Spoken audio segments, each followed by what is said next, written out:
किसानों को दबा के यहाँ से भेजना, अपमानित करके दिल्ली से भेजना। पहले तो ये जाएंगे, ये जाने को नहीं आए दिल्ली में। दूसरे चले गए तो ये 300 बरस भूलेंगे।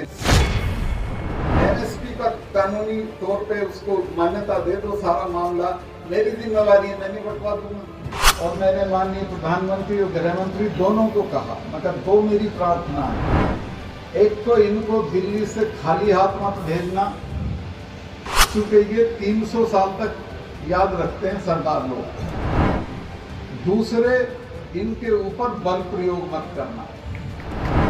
जिस दिन टिकैत की गिरफ्तारी का शोर मचा हुआ था, तब भी 11 बजे मैंने इंटरवीन करके उसको रुकवाया, मगर यही मत करना। और मैंने माननीय प्रधानमंत्री और गृह मंत्री दोनों को कहा, मगर दो मेरी प्रार्थना है। एक तो इनको दिल्ली से खाली हाथ मत भेजना, क्योंकि ये 300 साल तक याद रखते हैं सरदार लोग। दूसरे, इनके ऊपर बल प्रयोग मत करना। जिस दिन टिकैत की गिरफ्तारी का शोर मचा हुआ था, तब भी 11 बजे मैंने इंटरवीन करके उसको रुकवाया, मगर यही मत करना।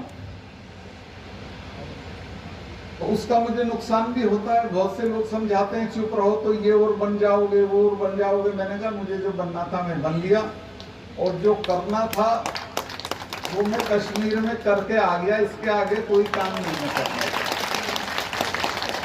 हालांकि 370 माननीय प्रधानमंत्री और गृह मंत्री की हटाई हुई है। मैं तो वहां था गवर्नर के तौर पे, मेरी तो ये ड्यूटी थी कि मैं वहां संभालूं चीजों को। और मुझे इस बात का फक्र है कि 370 हटने का जब चर्चा होता था कश्मीर में, तो फारूक अब्दुल्ला कहते थे कि खून की नदियां बह जाएंगी। महबूबा मुफ्ती कहती थी कि हिंदुस्तान का झंडा पकड़ने वाला नहीं मिलेगा। फारूक अब्दुल्ला ने तो एक दिन ये भी कहा कि अगर प्रधानमंत्री 100 जन्म लें तो भी 370 नहीं हट सकती है।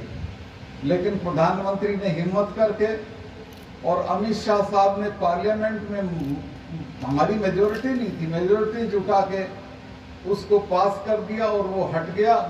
और हटने के बाद एक गोली कहीं हमको नहीं चलानी पड़ी, एक चिड़िया की कैजुअल्टी नहीं हुई।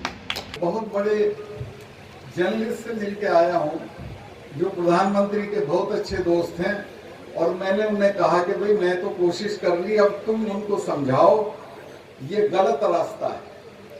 किसानों को दबा के यहाँ से भेजना, अपमानित करके दिल्ली से भेजना। पहले तो ये जाएंगे, ये जाने को नहीं आए दिल्ली में। दूसरे चले गए तो ये 300 बरस भूलेंगे नहीं।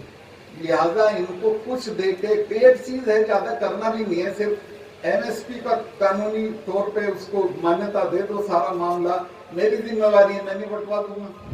अगर एमएसपी को कानूनी मान्यता दे देंगे तो इन कानूनों में तो जो जो संशोधन चाहते हैं किसान दे देंगे, सरकार तैयार है, मामला खत्म हो जाएगा। लेकिन अगर ये ज्यादा चलता रहा तो मैं नहीं जानता आप में से कितने लोग जानते हो, लेकिन मैं सिख हूं वो जानता हूं। मिसेस गांधी ने जब ब्लू स्टार किया, उसके बाद उन्होंने अपने फार्म हाउस पे 1 महीना महामृत्युंजय का यज्ञ कराया। अरुण नेहरू ने मुझे बताया कि मैंने कहा कि क्योंकि आप तो ये बात नहीं मानती थी, आप ये क्यों करा रही हैं? तो उन्होंने कहा कि तुम्हें पता नहीं है, मैंने इनका अकाल तक तोड़ा है, ये मुझे छोड़ेंगे नहीं, इसलिए करा रही हूं। और उनको इल्हाम था कि ये होगा। जनरल वैद्य को पूना में जाके मारा।